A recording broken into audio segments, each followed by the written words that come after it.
Boa tarde, meu povo. A graça e a paz do Eterno, que tenhamos a melhor quinta-feira de nossas vidas. Vim aqui, né, como de costume, sendo breve para não ocupar o tempo corrido das pessoas, aos que vão ver esse vídeo, né? E eu quero falar de um assunto, né? Eu até postei mais cedo um pouco do que eu quero falar, mas eu quero um texto base para falar sobre esse assunto. Que está lá em 1 Coríntios, capítulo 2, versículo do 14 ao 16, que diz que o homem natural não compreende as coisas espirituais de Deus, porque as coisas espirituais têm que ser discernidas espiritualmente, e o homem natural acha que é loucura. Baseado nesse texto, nós vivemos um momento de muito conhecimento através das ferramentas que nós temos hoje, né? Internet, né?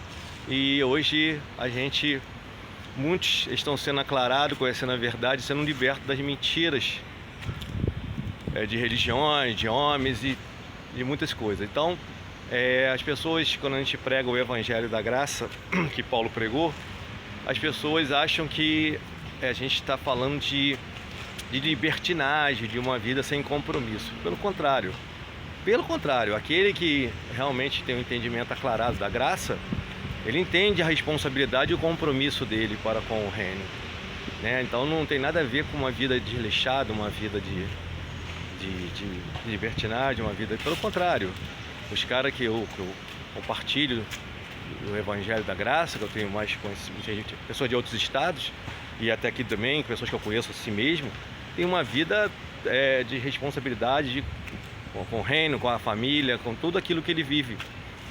Pelo contrário, né? Eu conheci religiosos que não podia ver uma mulher, né? Que tinha várias, né? Mas falava cheio de altivez, como se fosse assim com Deus.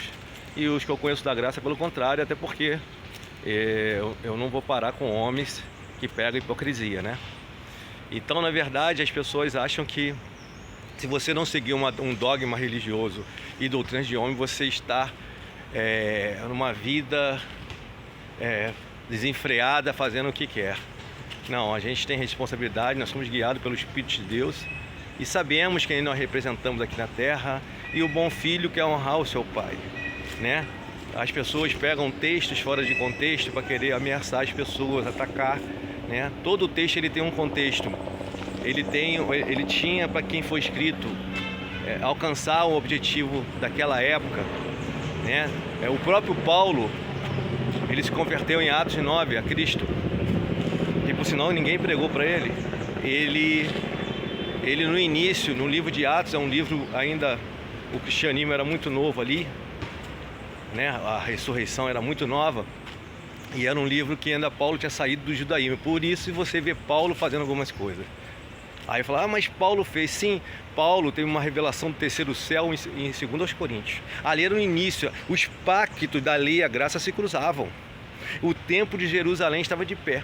Então Paulo fez algumas coisas.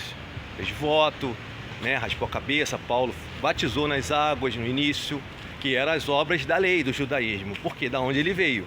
Depois que o entendimento dele foi aclarando, ele foi no processo, ele parou com isso. Ele não fez mais essas coisas. Ele começou a entender abertamente a graça, que por sinal foi o homem que abertamente entendeu a graça. O próprio Pedro disse que as cartas de Paulo eram de difícil entendimento. Então Pedro ainda estava com rudimentos, né, da lei, preso algumas coisas, por tudo que ele viveu ali no judaísmo. E Paulo foi um escolhido para pregar para os incircuncisos, né, e para os gentios, para aqueles que não eram judeus e também para os judeus. Então, na verdade, as pessoas elas ficam presas à letra. Elas não querem saber o que está para quem foi falado, porque e normalmente é para atacar. Tu quer ver uma pessoa mais difícil de conversar sobre o evangelho é o religioso. Por quê? Até o ateu é mais fácil, né? Ateu que diz que é ateu, né? Porque, na verdade, eu nunca vi uma pessoa não crer, estudar tanto, buscar tanto uma coisa que não crê, que não acredita, que não... Muitos, pelo menos assim eu entendo, que muitos são eleitos do Senhor, porém não sabem a posição que tem ainda, como filho ainda, né? Ainda não foi aclarado, mas tem sede, buscam e pregam a verdade muito mais do que muito religioso. Mas enfim, o ateu, se você tiver uma divergência com ele, se você tiver uma discordância que faz parte da vida, ele não transmite ódio para você, ele não destila ódio, ele não deseja teu mal, ele não vai concordar com você. O religioso, que normalmente é fanático, a maioria, e eu fui um, tá? Ele, quando você discorda e ele lê aquilo que você mostrou que é a verdade, ele lê e te ataca. A mão de Deus vai pesar. Olha, Satanás, eu já fui chamado de tudo, já fui ameaçado. Satanás, não sei o que, vai pro inferno, vai para não sei pra onde. Porque cadê o amor? Não tem amor nenhum. Porque, na verdade, a religião destila um ódio na carne da pessoa e aquilo ali aflora no momento da discordância. Quando há aquela discordância, aí você vê, entendeu? Porque a discordância, ela faz parte, né? Ninguém concorda tudo com todo mundo, ninguém é igual a ninguém. Então, quando uma pessoa, ou no meio de uma discordância, ela destila um ódio, o amor de Deus não está ali, né? Então, a verdade é essa, a graça é o favor de Deus, né? A graça não é por merecimento. Então, quando nós entendemos que nós fomos alcançados por um favor que nós não merecemos, nós, como por gratidão, passamos a entender que temos que ser bons filhos. Não perfeitos, né? Mas bons filhos. E o bom filho não é mentiroso, o bom filho não é mulherengo, não sai com um monte de homem, com um monte de mulher, não é mentiroso, não é amante de dinheiro. Claro, dinheiro é bom, mas amar o dinheiro sobre todas as coisas, não. O dinheiro, ele é um servo e não um Deus. Ele é para servir e não para comandar a vida da gente. Mas enfim, ele entende que é fiel à sua esposa, ao seu esposo. Ele sabe dividir, ele sabe se compadecer, sabe? Ele erra, entendeu? Ele admite que erra, ele admite que não é perfeito.